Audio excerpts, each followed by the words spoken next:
こんにちは、鳥犬チャンネルです。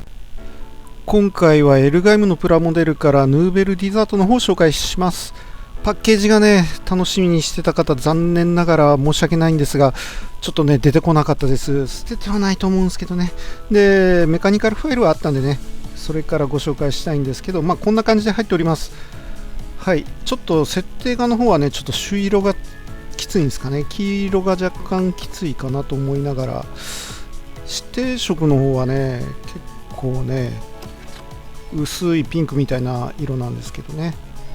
はい、そして裏側設定画です。もう長野さんの設定でね、コックピットの方はスパイラルフローでドッキングしてコックピット操縦っていう感じになってました。変形のね設定とかはねここにはなかったですね。確かにテレビでもね確か変形はしなかったと思うんですけどね。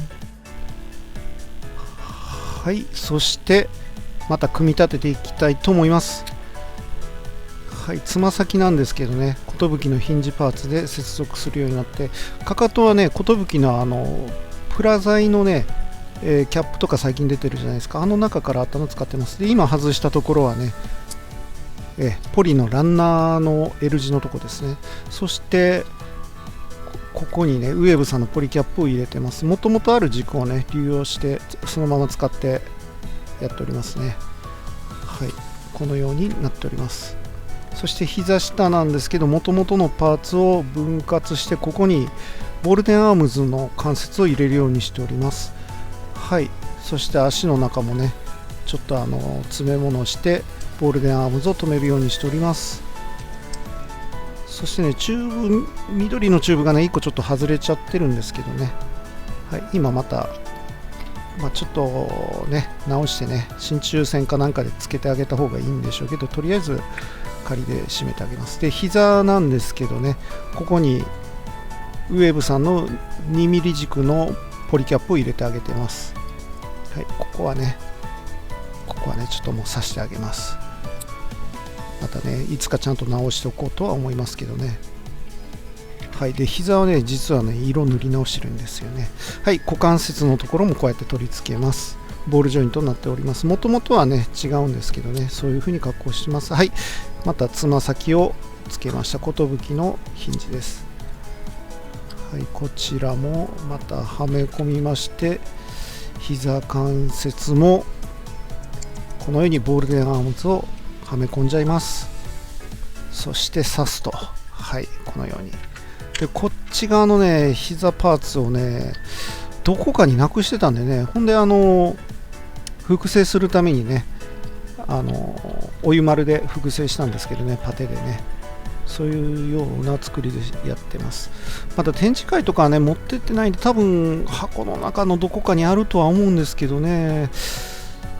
はい、そして股関節の方ですけどね、胴も分断してあげて、こちらに、はい、軸を打っております。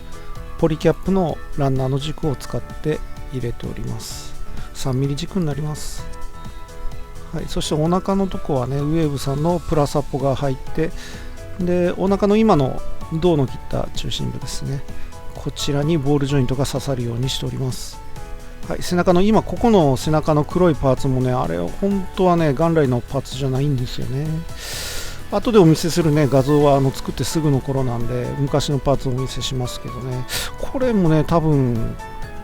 さっき言った膝のパーツと一緒にねどっか行っちゃったと思うんですけど。はい、で腕の関節です。これはイエサブさんのね、関節を使っております。結構ね薄っぺらなこういうジョイント出てるんで、結構こういうところには使い勝手がいいパーツになっております。はい、コードを挟んでこのようにやって、で腕のカバーがね今外れたんでね接着してます。もう結構ねこれも10年ぐらいは前に作ったやつなんで、接着面がねたまにポロリすることがあるんで、その時には接着剤つけて直してあげます。で、はい、肩の内部関節ですけどね、こちらもはい、でここの内側の肩パーツ、これはねプラ材で作っておりますね。はい、そしてここ肩のねバインダーの取り付けパーツもねこのように作っております。ウェーブさんのプラ材使って、あとはね寿さんのまたヒンジパーツですね、ABS のヒンジ使っております。で肩のねここのアーマーが動くようにしてあげて、で肩のバインダーですね、ランチャー付きのバインダーもこのようにフレキシブルに動くようにしております。反対の腕もそうですね、はい、手のひらはヒートペンで開いてあげております。はい、イエサブさんの関節を入れてあげて、肩関節を入れてあげます。はい、ポリキャップの軸がちょっと埋もれちゃったんでね、一回取り直してまたはめ込んであげてます。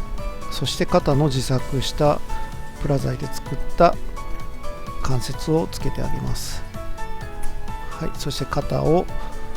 の穴をはめてあげて、バインダーもはめてあげます。顔ですね、顔もねちょっと分割しましたね。このようにね内側ちょっと削ってあげてはめ込みにしてます。で首をはめてあげて、肩部分ですね、肩部分もはめてあげます。ポリキャップがねこの頃のエルガイムは使ってないのでちょっとね仕方ないかないう感じなんですけどね。はい、背中のここの形がね後々のゼータガンダムのねメタスみたいな形かないう感じですかね。そうしましたらね変形いってみましょうか。確かねトイのね、魂のやつだったかな、あれのエルガイムのヌーベルディザートなんかもね変形確かしたと思うんですけど、はい、まずはつま先折りたたんであげて、かかとも回転させてあげます。そして膝をなるべくこうグイッと曲げれるとこまで曲げてあげます。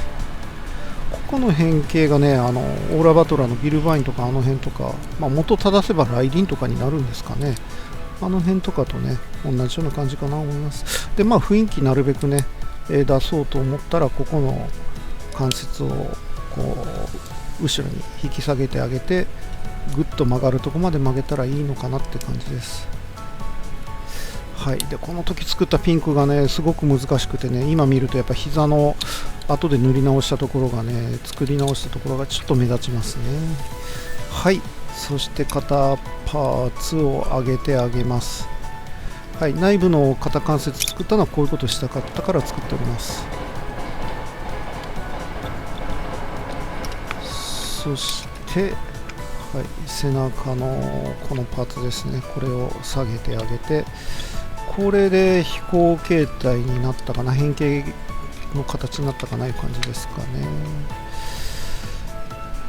B クラブだったかな、それとも模型情報だったかな、何かのイラストではこの変形した状態のを見たことはあるんですね。劇中では確か変形はなかったと思います。はい、なんとかできました。バスターランチャーもね中心にこうはめれたらねもっとかっこよく見えるかもしれないです。